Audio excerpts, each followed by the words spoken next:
હાલો મિત્ર જો હવે છે ને ખેડૂ સાચા થઈ ગયા શું ગાંધીનગર જાવ એટલે એમ શું હલકે હે ને મોદીજીને ભાઈ આપણે હે ને મુખ્યમંત્રીને બધાને હે ને ધોતિયા ઢીલા કર્યા પાર છે હલકે શું હલકા ખેડૂ સાચા ત્યાં ઘણા ટાઈમથી આમ ગાંધીનગર જવું કરતા હતા હું પણ નતા જઈ શકતા પણ હવે હાસા ત્યાં આમ ટ્રેક્ટર બેક્ટર લઈને આમ બહાટી બોલાવ્યા જાય છે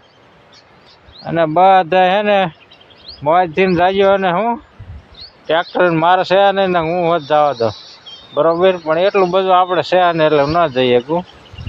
પણ બરાબર છે ને અને હવે ટેકા પ્રમાણે જાગ્યો બરાબર બધાને કોઈને માથે ન લઈ લેવું હું પણ જે ખેડૂત પાસે ટ્રેક્ટર છે ને અને પુગાઈ એવા છે ને ડીઝલ બીઝલમાં એને જવાનું બરાબર એને વ્યાજ પ્રમાણે જવાનું એકા બીજો ખેડૂત ટેકો દઈ ગયા ને તો હાલ સમજી જાય પણ બાકી જવાનું શું મહેનત કરજો જઈ અગો આપણે જો આપણે થાય ને એવી મહેનત કરી બરાબર જો આપણે થઈને આ મહેનત થાય એટલે આપણે આ મહેનત કરી બરાબર ને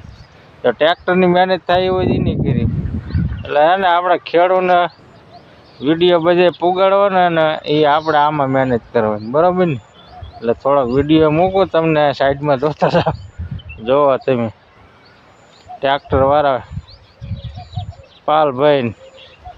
આંબલી એટલે આમ બધા કેવા આમ મોજથી આમ જાય કોઈક ખેડૂતને આગેવાન સારા ટેકો મારે હોય ને તો જઈ શકે બધે અને હે ને આમાં તમને ઘણા નડશે વાત બરાબર નહીં નડે એમ નહીં તમે 15 તારીખ કાલે જાય થાય પૂગતા તમને કેટલાય નડશે એટલે હે ને તોય તમે તો જાગ્યો બધા ખેડૂતનો ટેકો જ છે સમજી ગયા હવે પૂરતો અંદર ટેકો મારતા રહીશું જેમ ટેકો લાગે ને કે અમારે જો આવી રીત થાય એવો તો આવી રીત ટેકો ડીઝલનો થાય એવો ડીઝલમાં દેવાનો એવું નહીં બધાને ટેકો દેવાનો બરાબર ને સાચું ને તો બીજો વિડીયો મૂકું તમને કેવો છે આમ જો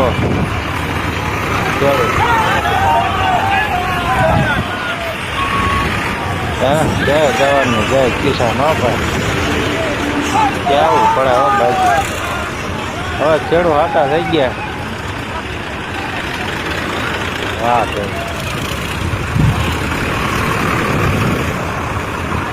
આવું સંગઠન કાંઈ રાખજો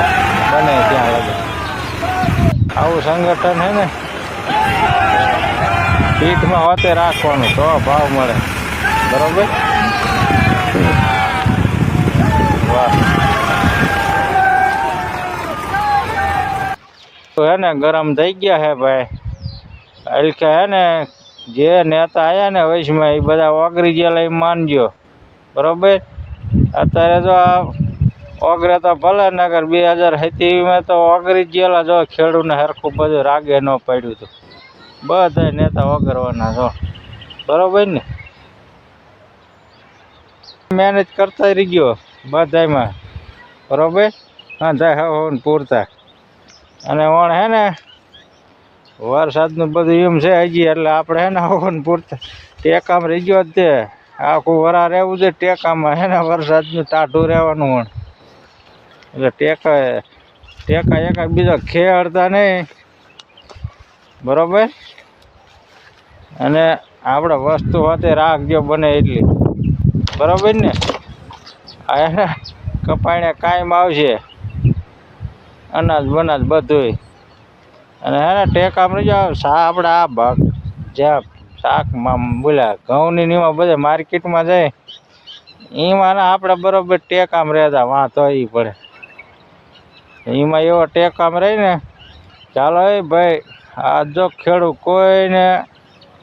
અનાજ કે કાંઈ વસ્તુ વેચવા નથી જવાનું બરાબર આને ઘોડે એકતા રાખવાની હાલો 5 દી બંધ 15 દી બંધ 10 દી બંધ હાલો હરખો ના ભાવ આવ્યો રાખો બંધ 10 દી 15 દી બંધ આને ઘોડે રાખો ને એકતા બધા પાથરા થઈ જાય નથી દેવાનું. હાલો 15 દી હવે હે ને કાંઈ દેવાનું જ નથી. પછી શ્યાં વધે 5 દી તો રહી ગઈ કે નહીં આપણે આઘા પાછું 5 દીમાં ઈવડે હોતે પરસેવો વરી જાય ભાઈ. કેનો વરી જાય એને ઘડીએ ઘડીએ ઈવડે એમ કે ને ખોલી ત્યારે 5 દી આપણે હવન પૂરતું ટેકા પૂરતું દઈ આવવાનું. તો ભી કરીને દઈ જ દેવું એમ ન દઈ દેવાય. આ કાંઈક એમ ખેડૂ મોટા ખેડૂ વધારે એમ કીને જાદુ વસ્તુ હોય ને દઈ દો ને એટલું બધું શું કરવું. પછી આમાં બધા ખેડૂ હેરાન થાય સમજી ગયા. એટલે આ બધું હરવું હરવું સમજીને કાઢવાનું બધી વસ્તુ. અને શાક એ બધામાં શાક માર્કેટમાં જાવ ને તો આ ખેડૂને ટેકામાં રહે ને કંઈક ભાવ હરખો ભલે ને હાલો આ શાક કોઈને લાવવાનું નથી. એક દી ભૂલું રજા રાખવા ત્યાં શું ફેર પડે. સિટીમાં બોકા બોલી જાય બકાલું ન હોય તો એ ખબર છે. દાણા ન હોય એના હોત બોલી જાય. આ બધું રાખવાનું હોય તે હારું હાલો ટેકા